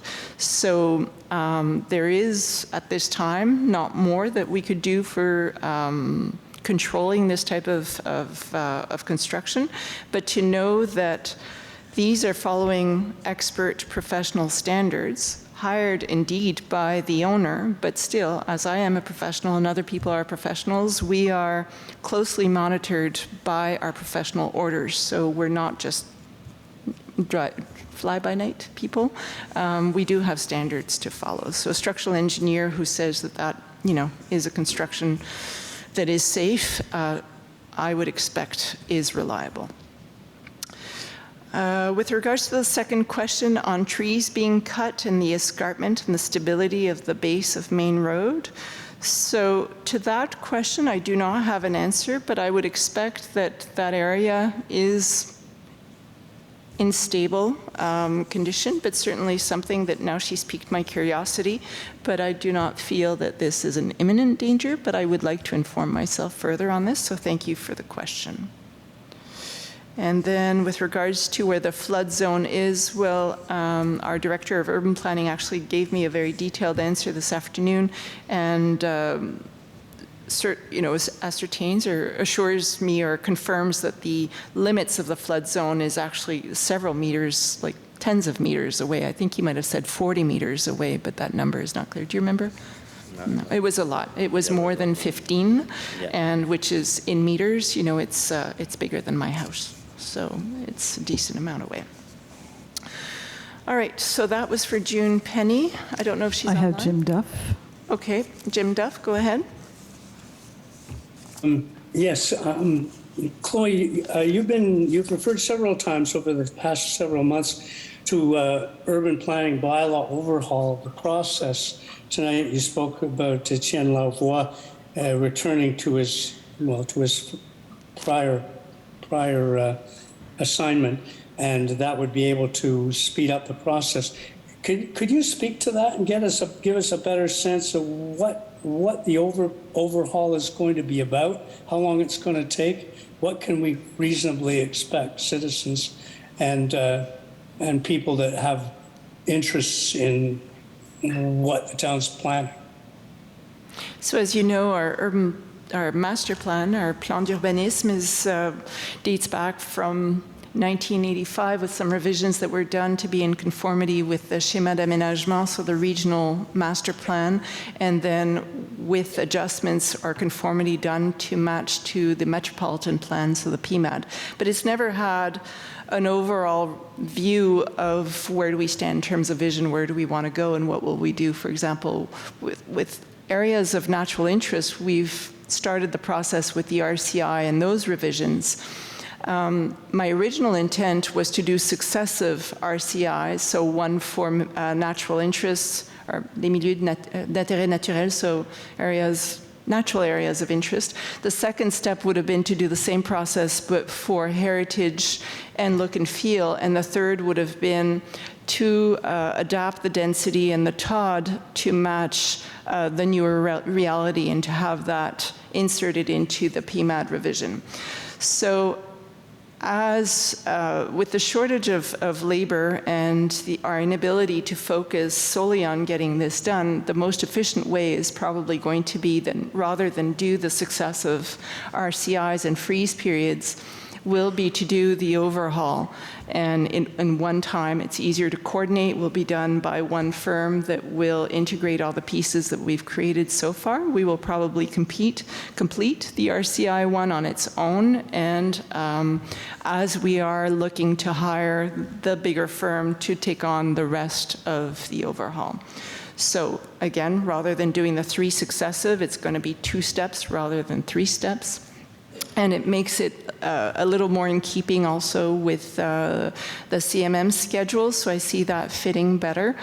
In terms of timeline, it is my expectation that next month or the month after, we will be going out to public tender for an urban planning firm. I'm looking at Martin because his list is just gigantic, as you can expect. So he's now tilting his head. But it really depends on the capacity of the organization, and I'm trying to be as respectful as I can to the amount of strain that I'm putting on their shoulders. But again, you know, putting out the call to tender, you usually leave that open for 6 weeks. Then after that, you know, by the time it comes back to council for review and the adoption, we're talking another month. So we're easily 2 to 3 months away, probably 3 months away from that process, from having a firm actively working on that process. And I haven't seen him turn white yet, so I think I'm on track. Is that correct? So no, that's May. Does May seem good? We have to discuss. Oh, we have to discuss. Jim, I'll get back to you next month. Yeah. Now, you do drop tantalizing hints, like the right of first refusal by 2 municipalities being granted by the province. Now, is this part of the policy that the town is... Okay, I might want to correct that then, Jim, because the right of first refusal has been granted to all municipalities and all MRCs, but we have to adopt a bylaw in order to put that into place. And in the bylaw, you state the purposes for which you would be doing this and the list of the properties that are attached to this right of refusal, because it gets registered on the properties sur le registre foncier, so that when there's a sale that comes up, the notary is triggered and the town is informed. Is that clear? But we haven't done that yet. We haven't done that yet, but I hope to get that done next month. There are some properties I have my eye on. So much innuendo. Okay, thank you. Thank you. Other questions online? Okay, I will conclude with, I have a list here that I started reading through at the beginning of December. I'm on question 5 and 6 of approximately 17 from Trevor Smith. So question 5 is, often there is a word from the mayor which often contains important information. Only the July 2022 meeting minutes had a summary of those words in the meeting minutes. Would it be possible to have a summary of those words in each meeting minutes? So Trevor, my pages, it's 10 pages. I think that's a lot to put into meeting minutes. But if you reach out to me individually, I will certainly épurer. I will purge my 10 pages so that you have the gist, or because these meetings are also recorded, If you can bear listening to my voice for the first 10 or 15 minutes, that's also a good place for you to find that. Or anyway, reach out to me and we'll see what we can do. Question number 6 was, sometimes there is a brief report from the town's committees, and these usually are often quite generic and not informative. TPAC minutes also used to be available. Would it be possible to post report summaries on the town's site of each committee, TPAC and ad hoc committee meetings? The conversation about TPAC meeting minutes has come up. It is something that will probably require some finesse in terms of resources and having to, we don't know if we'd be able to go back through the old ones because some sifting and some sorting would have to be done and make sure that we're not sharing information that is not available to the public or should not be made available to the public. But it is something that is on my long list, and I hope to get to that before the end of term. With regards to ad hoc committees, same thing. Do reach out to me. I do keep annoying amount of notes on certain things. It's not something I'd like to, and also everything has to be translated, Trevor, if I put it on the website, and I don't know how useful it would be. I don't necessarily feel that the website is a place where we should sort of like hoarding, where we should overload it with a lot of things, but do reach out to me. I do have them, or most of them. For example, the meeting with the mayor last month, I did write a 2-page synopsis and share it with the town or councillors or anyone who's actually asked about those meetings and what happens. So I think for now, that's probably a good way. I've asked the HANCC to prepare an annual report, so I have that. It is a draft. I will share it with councillors and see if they feel that that's something that would be worth putting on the website, because it is sort of a synopsis of what they've done this year. And again, that would have to be translated as well. Are there any other questions? No. No? All right. So we are moving on to section 12, adjournment of the meeting. It is moved by Doug Smith and seconded by Reed Thompson. Are there any objections to this resolution? No? You sure? No objections? No. So the meeting is adjourned, I think, at 9:31 p.m. Merci beaucoup.